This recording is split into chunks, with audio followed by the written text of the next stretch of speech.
This breaking news out of Iran, the supreme leader has released propaganda, ISIS-like video, really, threatening the United States. This comes not even a week after the White House won approval from Senate Democrats for the nuclear deal. A lot of people still scratching their heads about how they were able to do that in the first place. But take a look at this just released from Iran video and the translation on it as well.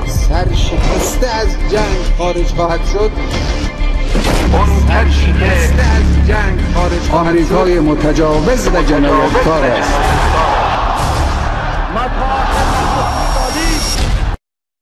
So I'm joined by KT McFarland, Fox News national security analyst and a former Deputy Assistant Secretary of Defense. KT, welcome. Good to have you here. I watched this, the whole thing last night, and basically it goes through what they see as the defeats of the U.S. military in the past. They go through Lebanon, they go through Iraq, and they basically say, look, we're not looking for war, but don't even try it. And then they show pictures of Iranian missiles bombing U.S. naval missiles and people coming home in boxes, U.S. soldiers and Marines coming home in boxes in this video.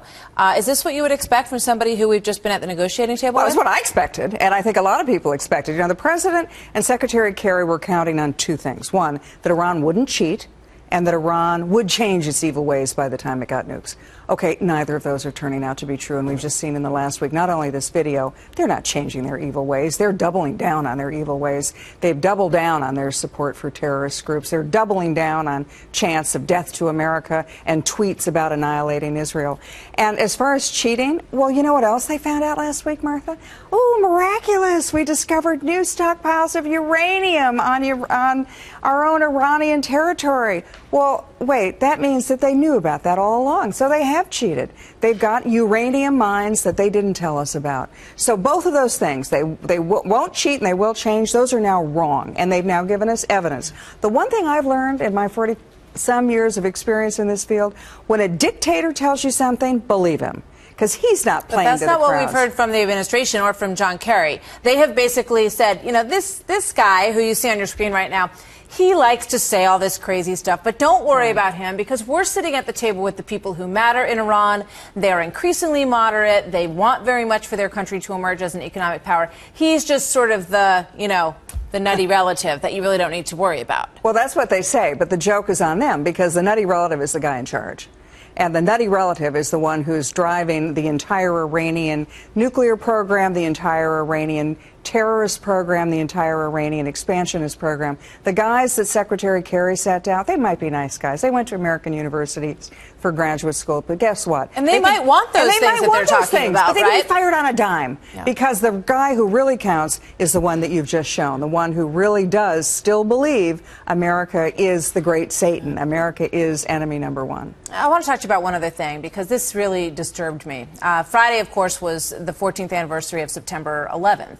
And there was a piece in the New York Post about a course that's being given at several colleges across the country on the literature of September 11th. Except the problem is that the literature of September 11th at these schools, including the University of North Carolina at Chapel Hill, includes absolutely nothing about the literature that was written about the victims, the American victims of what happened on September 11th.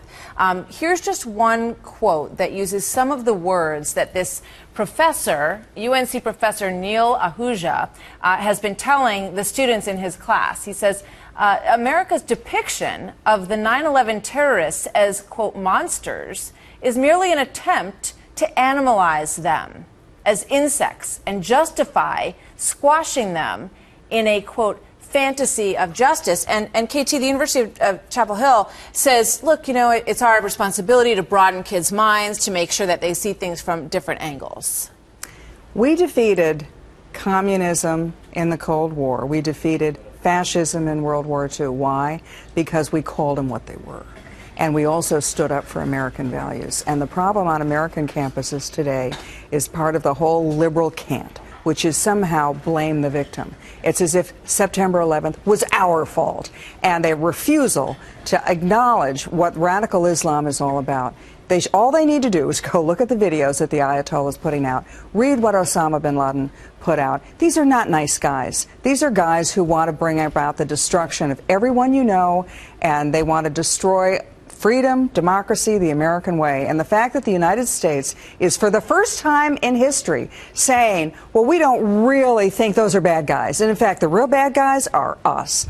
That shows you why we are not winning the war against radical Islam. We are losing. And if you're so right. And if schools will not do this job, then parents have to do it. You have to make sure that your children watch real stories about September 11th. You have to make sure they see things like The Red Bandana by Ed Burns or First Pitch, which came out over the weekend, that talks about President Bush throwing out that first pitch. These are really important messages to give our children. We have to make sure they don't forget what happened and that they understand, because this is an ongoing conflict that they're going to be part of as they grow up and are educated and go through life.